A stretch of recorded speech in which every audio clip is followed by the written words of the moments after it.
Dans les premiers épisodes de la saison 2, le drame historique troque les collines d'Écosse pour les couloirs du Paris du XVIIIe siècle. Et c'est le concepteur de production John Gary Steele qui a eu la difficile tâche de recréer Versailles et la cour du roi Louis XV. Et voici ce qu'il a dit à l'époque de la saison 2. Paris était l'apogée de la mode, de l'architecture et de l'art. Nous étions donc tous très enthousiastes à l'idée de créer des costumes et des décors de cette époque. Fin de la citation. Je vais vous parler de certains détails et anecdotes de production. Mais avant cela, je vous confirme que nous sommes toujours en train de compter les jours jusqu'à la saison 7. Il reste 55 jours avant de découvrir le premier épisode de cette très attendue saison 7. Et malgré l'enthousiasme de John Gary Steele et ses équipes, la production n'a pas été sans difficulté. Il a dit tout, même les sols devaient être magnifiques, alors que les décors écossais pouvaient être plus rudimentaires.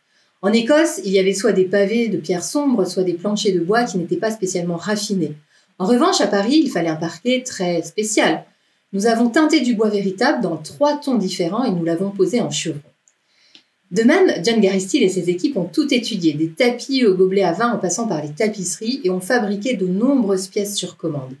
Ils sont allés à Paris, ils ont visité des magasins d'accessoires et de meubles, et ils ont fait des recherches en étudiant de nombreux tableaux d'époque. Toujours dans la volonté que leurs décors soient les plus réalistes possibles. Et à en juger par le rendu à l'écran, leurs recherches ont été plutôt fructueuses. Voyons ensemble un décor en particulier qui mérite qu'on s'y attarde, la boutique d'apothicaire de Maître Raymond.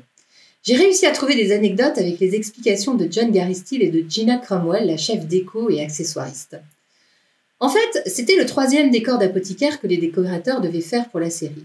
Souvenez-vous de celle de Claire au château de Léor et celle de Gaylis dans sa maison à Cranesmuir.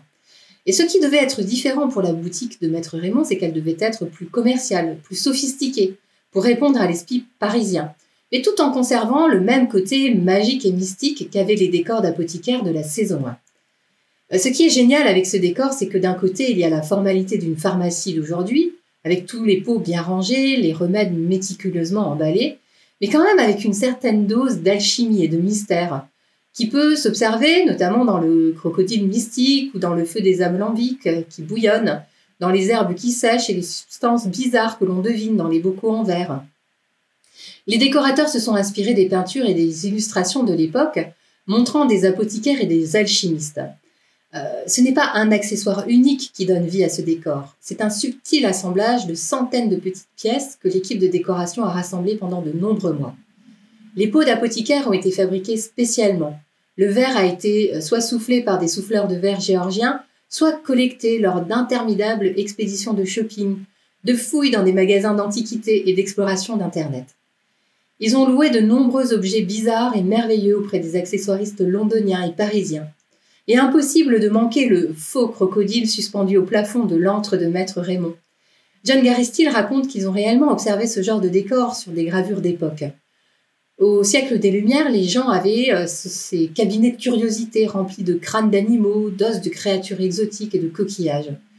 Cela semble complètement dingue, mais c'est ce qui l'a réellement inspiré. Le crocodile est une ancienne pièce de taxidermie londonienne. Les herbes ont été achetées dans des supermarchés chinois ou coupées dans les jardins d'un herboriste médical. Ils ont même pu dénicher de grands plants d'aloe vera dans leur peau, comme on peut le voir dans le tableau de Pietro Longhi, l'apothicaire, peinture qui date de 1752. Et dernière anecdote, l'arrière-boutique de Maître Raymond était l'occasion de montrer son intérêt possible pour les voyages dans le temps. Vous le savez, d'après Diana Gabaldon, on sait que Maître Raymond est aussi un voyageur dans le temps. Et ainsi, si vous regardez bien, vous trouverez quelques objets anciens qui remontent à la Grèce antique ou à la Rome antique, indiquant que Maître Raymond provient d'une période très très ancienne. J'ai préparé cette capsule essentiellement à l'appui de 3 sources dont je vous mets les liens en description. Il y a énormément de détails sur l'ensemble des décors dans ces sources, et si ce thème vous intéresse, vous avez vraiment de quoi alimenter votre curiosité. Les sources sont en anglais, mais un bon traducteur en ligne devrait vous aider à en saisir les grandes lignes. Je vous donne rendez-vous demain, et je crois que vous avez vraiment envie d'être là. Je vais vous parler d'une découverte que je viens de faire dans le scénario d'origine de l'épisode 6. Serez-vous aussi scotché que moi par cette découverte? Nous verrons demain. À tout vite, prenez soin de vous.